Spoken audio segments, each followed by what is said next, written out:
This question is, I think, a little complicated and quite nuanced, so I want to read it for you word for word.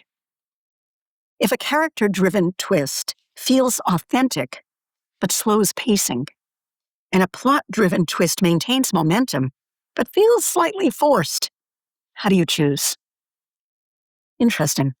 I would say you never do anything that feels forced, so let's just take that off the table.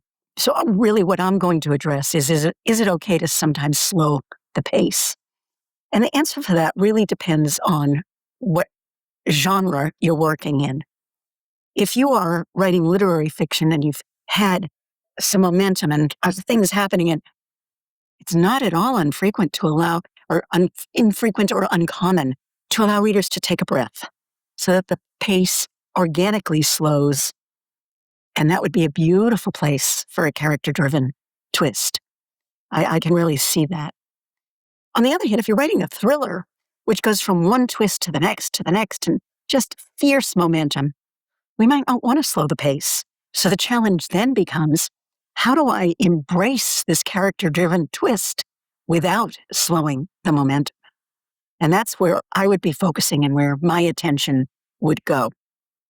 I can't wait to hear how you handled it and what worked best and how you made the decision. I read all the comments and I'd love to read yours. Thank you so much for that. And if you found this tip of value, would you like it? Would you share it? Would you subscribe?